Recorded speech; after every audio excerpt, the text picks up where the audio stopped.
Hello gamers, and welcome back to another episode of Solo Spelunking.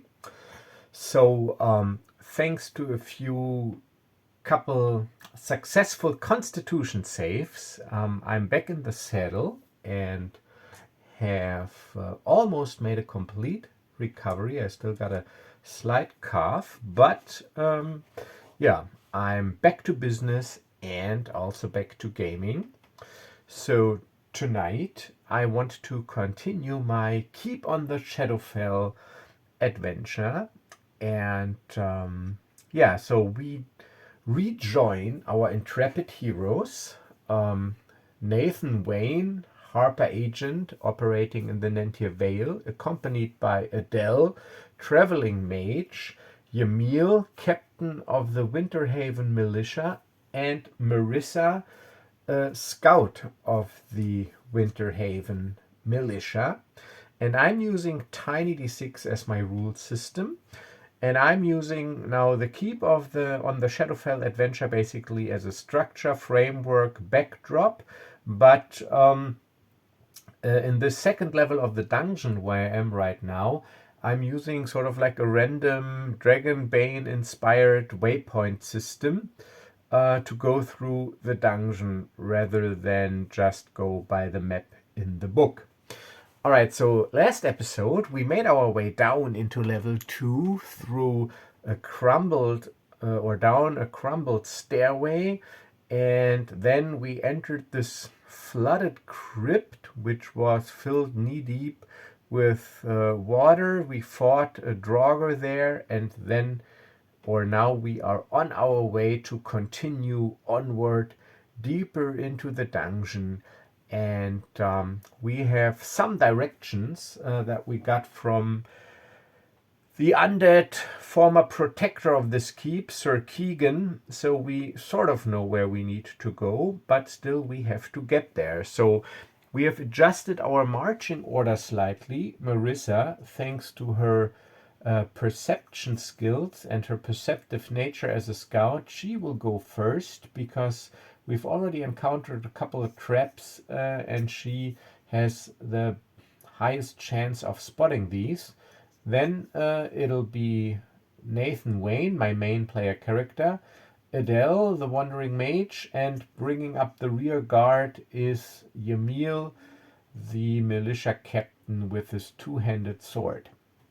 So we exit the crypt to make our way further into the dungeon. And in good old dungeon crawling tradition, I will be rolling 2d6. The black d6 is a trap die, and the red or orange d6 is the wandering monster die. And if either of these comes up a 1 or comes up 1, I will encounter a trap and or a wandering monster before I get to my next waypoint. Alright, so we assume our formation. Adele, she is a spellcaster. She has sort of like this prestidigitation cantrip or whatever it's called. So she can invoke minor magical effects. So she will summon a magical light source on top of her staff. So we don't really need a torch. And then we continue onwards through the dungeon. So let's roll the dice and see what happens. And on a 1, 6 and 4. Okay, so we are lucky.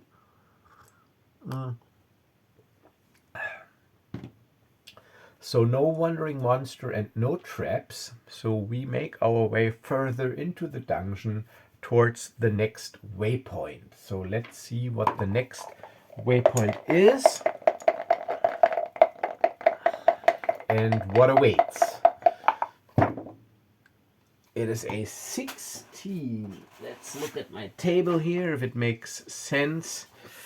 Okay, so a hidden passage, a secret passage leads to a hidden chamber.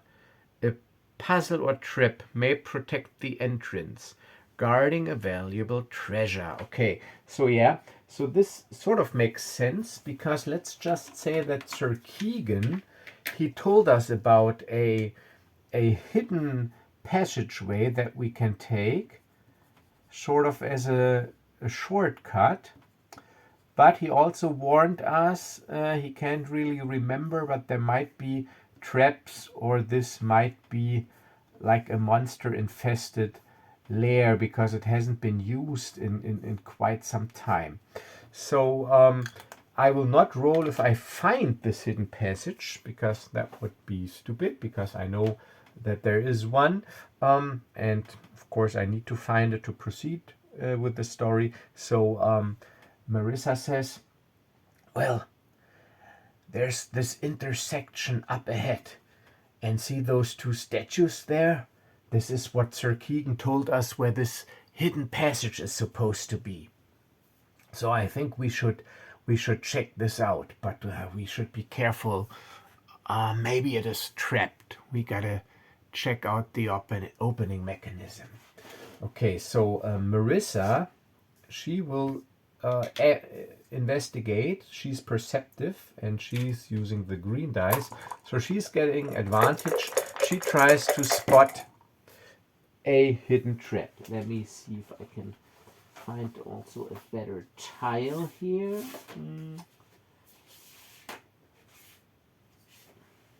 Yeah, okay. I can just switch this around. So let's just say that this passage right here, going to the west, so north, south, east, west, this is the hidden passage. So this is the passage there, but it's sealed off by this wall. But this is like the hidden passage. And there's these strange arcane runes on the floor, which might be dangerous. We don't know yet. And this is us. So, and Marissa, she checks out the environment to see if there are any traps.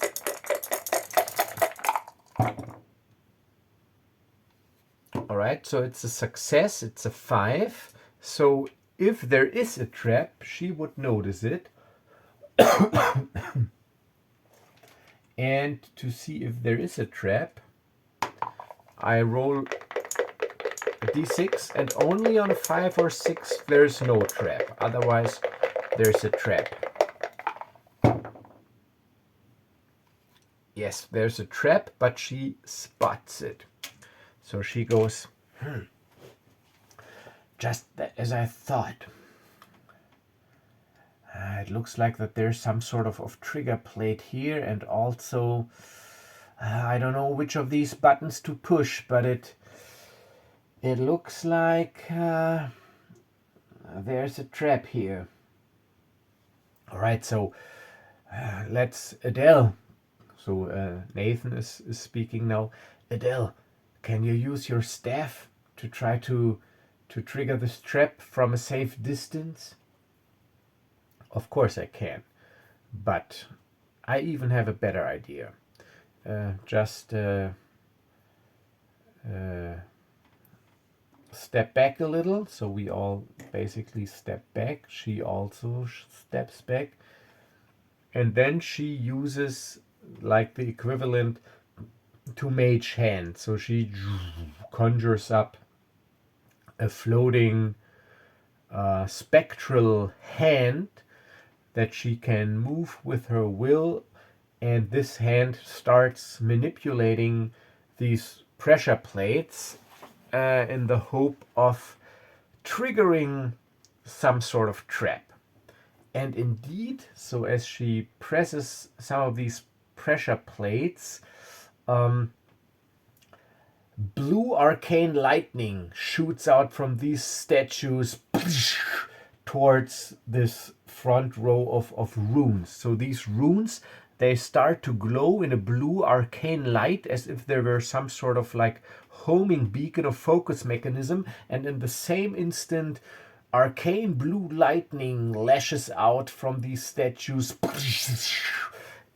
towards this entire row. And this spectacle, it goes on like maybe for, I don't know, 5-6 seconds, so quite a while. And then the magic ceases to work. And Nathan goes, damn. I'm glad you spotted this, Marissa, and I'm glad you can call upon your arcane abilities. This didn't look very pleasant. But can we be sure that the magic is gone now? And Adele goes, well, let me cast a detect magic spell to see. So she's spell touched, so I count all this as minor spell effects, but she's got to make a test. If she fails, she thinks there's no magic, but there still might be.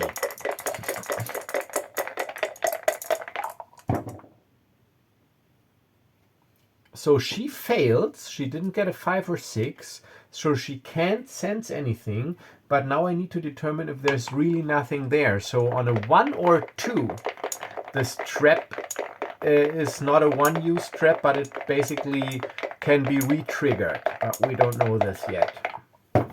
So on a 1 or 2, no, lucky me, a 5. So Adele goes, So she concentrates and she goes, I can't sense anything. I'm pretty sure the magic is gone. And Yamil, he goes, well, there's only one way to find out. No time to linger. Let's get this secret passage open. Okay, so again, this formation. Now we take up again this double formation here. And now we can manipulate a couple of more pressure plates. And indeed, as I've rolled, the trap is sprung, the magic is expanded. And with this distinctive sound of stone sliding over stone, a door opens into a dark, hidden passage leading westwards. Okay, so Adele, her staff is still illuminating, so she holds up her staff so that we can get some more light. And let me just make another final roll on a 1 or 2 if maybe a creature has made its lair there now and is got a nasty surprise for us in store. So on a 1 or 2,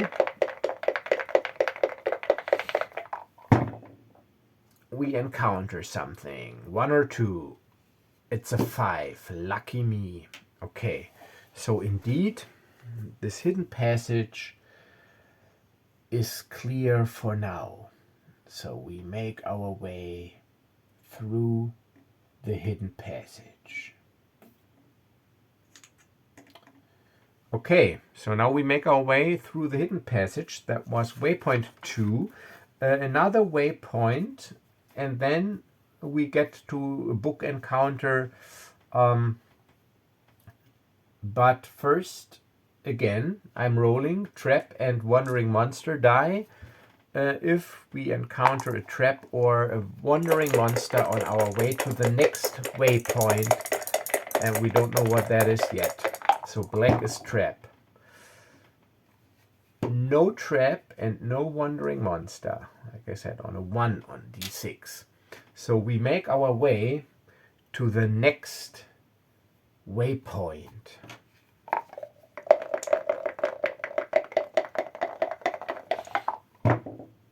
And that is 5. What is 5? Ooh, a grand hall. The once grand hall is now filled with cobwebs and dust. A white noble may be encountered guarding a treasure chest. Okay, so we will see about that. But we encounter a great hall. So let me see if I can find a fitting. Yeah, so this was once great hall here. Let's see.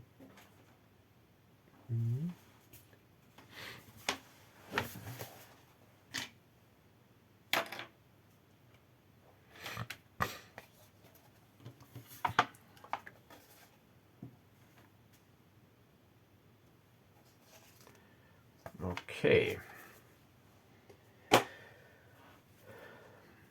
Check the camera. Okay. So we enter from here.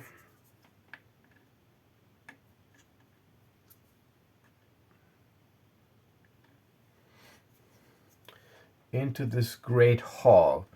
So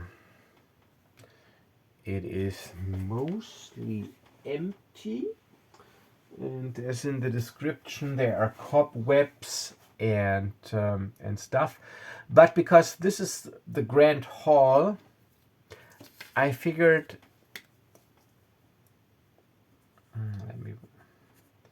that there is. So this is like close to where they're conducting the ritual. So I figured this is where they also have like a sentry set up. So our cultists, the death cult, Calorel and his, he's got like basically hobgoblins and goblins. So there will be, hobgoblin barrow. So there will be a hobgoblin sentry here, like a couple of hobgoblins that are put here on guard. Yeah, the hobgoblin barracks. Soldiers. Okay, so let me get some pawns out. Hobgoblins, humanoid monsters. Let's see if I can find some hobgoblins. Otherwise, I'm just taking half-orcs. I think that's fine too. Or bugbears or something like that. So let's see, what do we have here?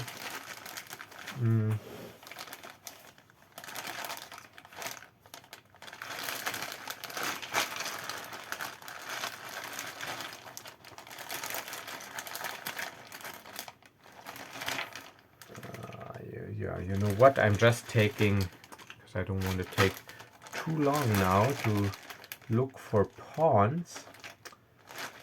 I will just I will use cultists, half-orc cultists, because I got those in a little extra bag, and they might as well be bugbears, but because this is a death cult, so we have 1, 2, and let's just say 3 and 4. Okay, so we got 4 half orc. Let's just, why not make them half orcs? So half orc cultists in the employ of Calorel, this death cult. And we got 1 here and 1 here, and these are ranged attackers. You know what? I put down an R here with pencil on the token. This R stands for ranged attackers. So like this guy, he's supposed to watch this area. This guy is supposed to watch this area, but they're sort of close. And and then we have the guards here, because this is like where we came from the hidden passage. They probably didn't think that someone might enter from here, so the guards, they're focused on this area. So as we enter this main hall, we are immediately spotted and combat breaks out. Intruders, get them! Okay, so initiative, tiny d6 initiative. Nathan is vigilant, he gets advantage. Everybody else is not vigilant. So we have to make a test, and whoever passes goes before, and who fails goes afterwards. And I'm using this little sheet of paper here, and I put the cultists here in the middle. Cultists. And now let's see. Nathan. He's got the yellow dice. He's got advantage. And he succeeds. So he goes before Nathan. And now we have Marissa with the green dice. Ooh, it looks like a failure. Yeah, that's a failure. She goes after the enemies, Marissa. Now we got Yamil with the black dice.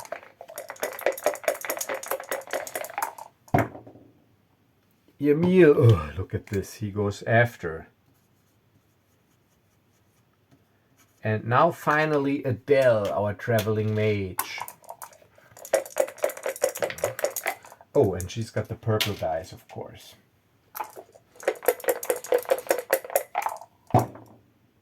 And she also goes after. So basically, except Nathan, who is vigilant, all of them go before us, all of the enemies. Okay, so Nathan, he will not linger. He charges forward with his magic longsword Acris. He charges forward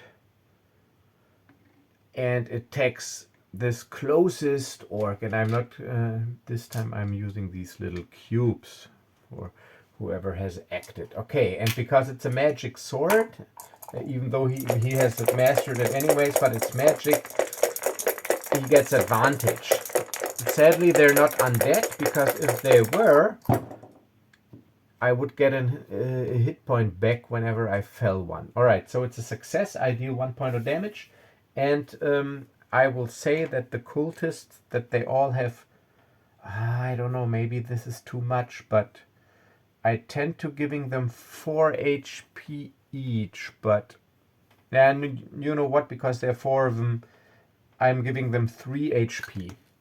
So that is 1 point of damage on this cultist. And that was my 2 actions. First action move, second action attack. Now the cultists. Alright, so this cultist, he will make a basically like a fighting or a careful retreat. So I'm just ruling he can only move at half speed, so 3 squares. 1, 2, 3. So he moves backwards. So, and you can move through allies, but not through enemies. And with his first action, and his second action is he will also shoot with his bow. He's got a short bow, and he will shoot at Nathan. And they attack 2d6. So he moves back while he's carefully moving back, always looking so that I'm not finding an opening. But then luckily, because it's all too much movement and he's got to get an arrow out and stuff, he misses. Alright, so this archer will do the same, shooting at Nathan.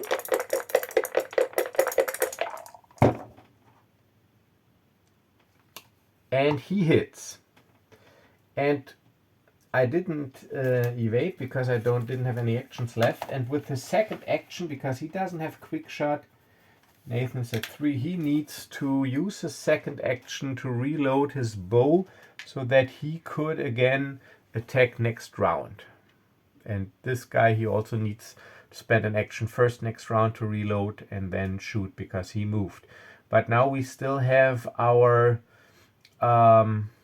melee attackers, and I think I will roll a test for them to see if they basically identify Adele as a magic user. I think it's no problem because actually she's got a glowing staff in her hand and wearing these cliche-like robes, but it's dimly lit and there's the heat of battle, so I'm rolling a test.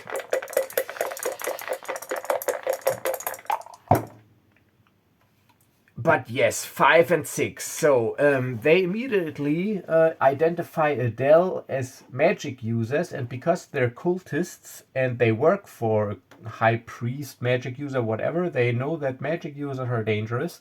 So they want to focus their attention on Adele. So this guy, he will move 1, 2, 3, 4, 5, 6. 1, 2. He will take a double move, 2 actions, to basically engage Adele in melee combat. And now we only have one guy left, and he goes 1, 2, 3, 4. 1, 2, 3, 4, 5, 6. 1, 2, 3, 4. And he also takes a double move to engage Adele, but they can't attack this round. Okay, lucky us. Okay, Yamil. Now, that was the cultists. Now I can switch the order however I want. I just got to make sure that they go after the enemies. So Yamil, he will go first because he sees that Adele, that she is in trouble. So he will take a move and move 2 squares here.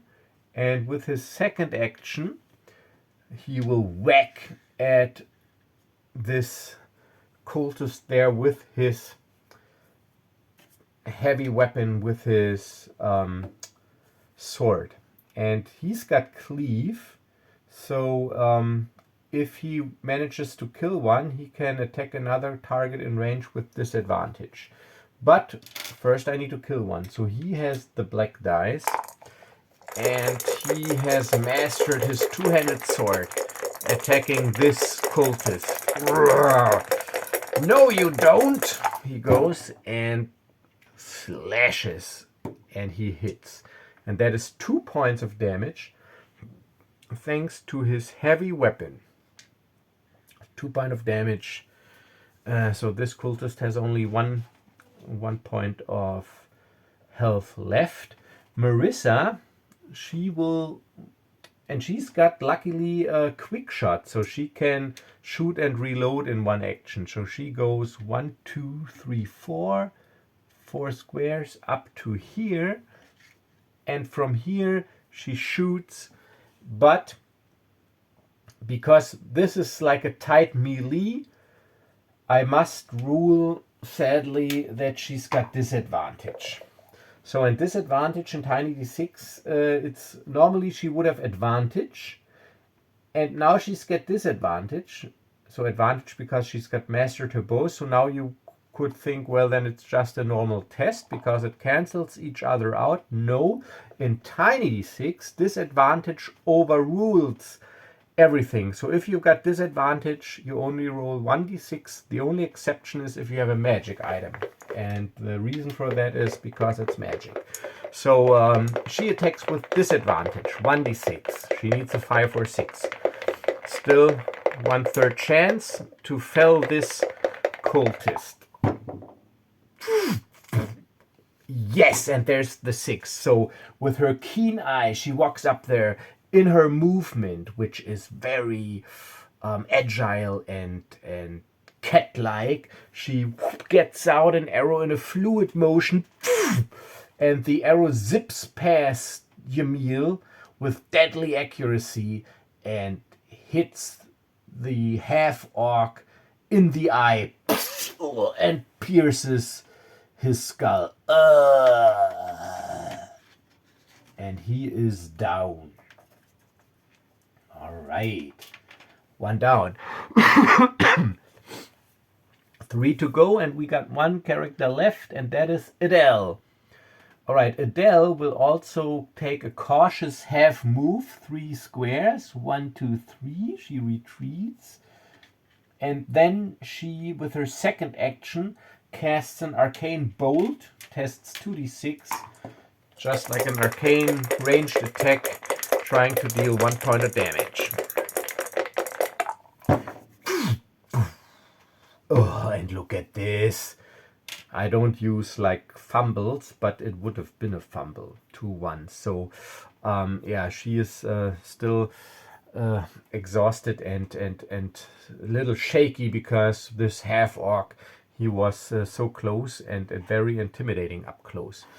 All right, next round. I don't re-roll initiative, and this is actually rules as written, that you don't re-roll initiative. I know a couple of gamers do, but I don't. I don't like this. It's too much of a hassle for me. Okay, so next round, Nathan, the only one who goes before the enemies. Okay, so does he know this guy is wounded? And yeah, and he wounded him. Okay, so but he also wants to keep Adele safe, so he uses his first action to move 1, 2, 3, 4, 5, 6, just to make sure no attacks of opportunity, even though I think they're not in this game. So he moves and uses his action to attack this cultist, but mainly also to block the path to Adele. And because magic longsword, he attacks with advantage. And it's a hit. 1-5. So 1 point of damage. And that was his. Those were his 2 actions. Now it's all the enemies first. All the enemies. Okay. The ranged attackers. Okay, because they are in melee, so this ranged attacker, he has reloaded, so this ranged attacker, he needs an action to reload first, because he didn't do this last round, so he reloads with his first action, he goes first, and with his second action, attacks, because basically like a clear shot, so he doesn't get disadvantage, because actually he doesn't really care if he hits him or him, as long as he doesn't hit his ally, but because of this straight line, he can make a normal attack. But they only attack 2d6, and he takes aim at Yamil with his short bow. And luckily he misses. 2-2. Okay, that was him. He already reloaded last round, so what he is doing, he is moving downwards a little, up to here, to get a, and he now has a clear shot at Adele, because they also have identified her sort of like as a primary target.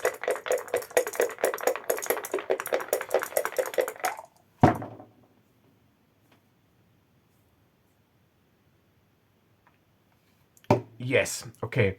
So this guy, he didn't move, he just shot, so he reloads with his second action, so next round he can shoot, and he moved and shot, so he needs to reload next round. Actually, this is pretty annoying, keeping track of these actions to reload. But Adele is hit. Ugh. She's at 3 hit points now. Ugh. Okay, so we got one more enemy left, this one here. And he is engaged, and he will just use his 2 actions to attack Nathan, who, because he moved, didn't take the evade action, which would actually be good because he's a shield bearer, but I didn't do it because I needed to move. Okay, so first attack. Oh, it's a hit. Damn it. Nathan, Nathan's at 2 HP. Damn. And second attack. We need to fell this guy.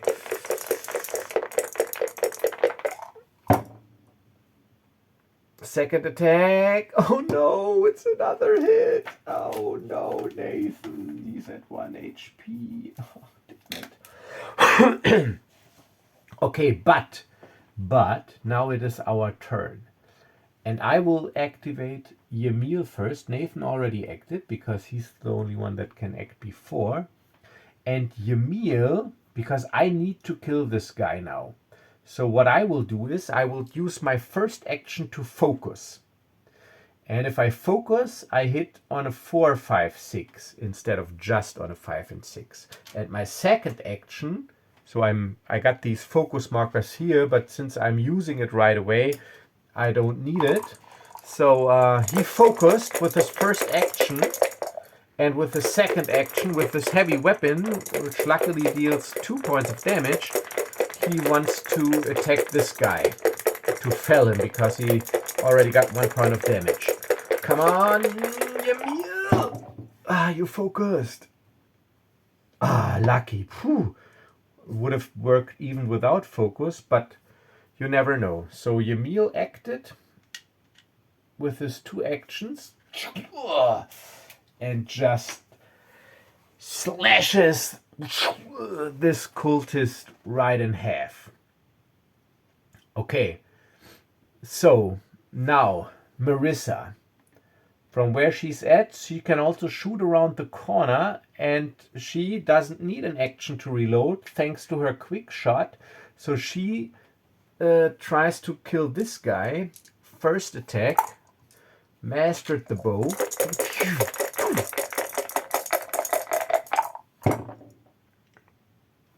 Oh yes, lucky. 2 points of damage. 2 points. And second action, second attack. If I hit him again, he's down. Come on!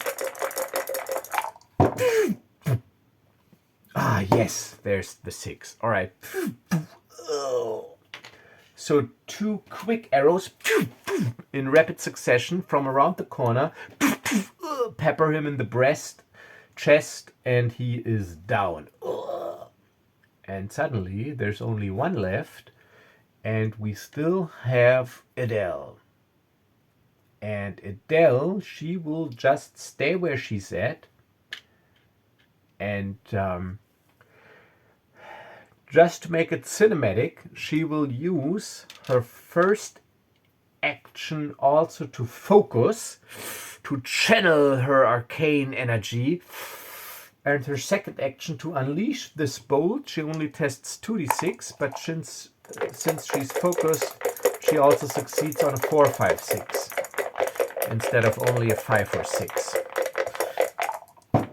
So 4, 5, 6. Yes, 5, 1 point of damage. So an arcane bolt, like a magic missile, streaks out from her fingertips and hits this cultist. All right, next round. Nathan can act before. The only one. Can he reach him? 1, 2, 3, 4, 5, 6. Not really. 1, 2, 3, 4. Oh, yeah, he can, because I can move through allies. 1, 2, 3, 4, 5, 6. So I'm charging again. First action. And second action, attack with my magic sword. But sadly, only for 1 point of damage. Ah, now, damn, I'm an idiot. I'm an idiot, because then I can't evade again, and then it's his turn, and he can make 2 actions, and then I'm down. I should have just... God damn it, I'm an idiot. But, hey, I mean, I could retcon it. But I didn't think about it in the moment, and so didn't Nathan. He was so impulsive. He just charged forward, so he charged. So he charged. So I gotta do this. Luckily, she can hopefully revive him. Ah, come on! Yes. But sadly, if I would have had all successes, critical hit, but no, but still. But now this is where they dish out the hurt, because now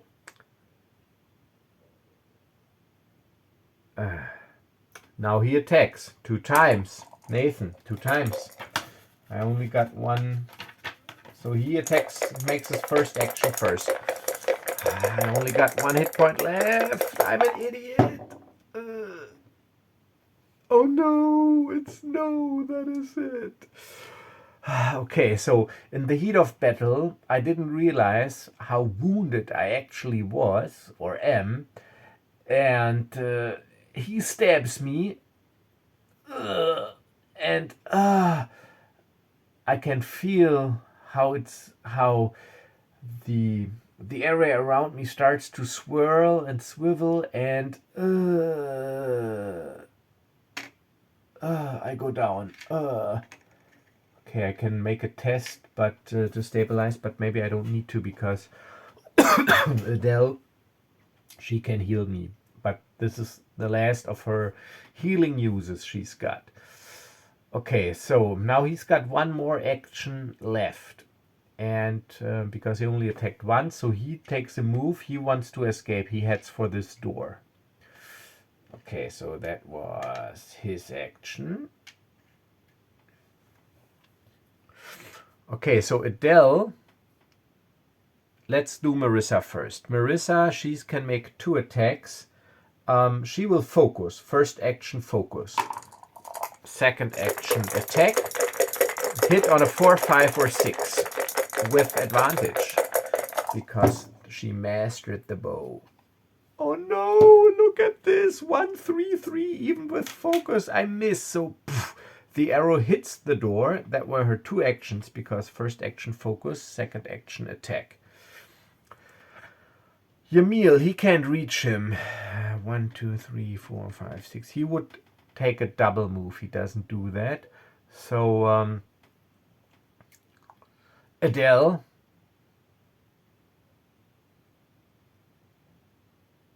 she does not focus. She just attacks. Magic Bolt, 2d6, first action.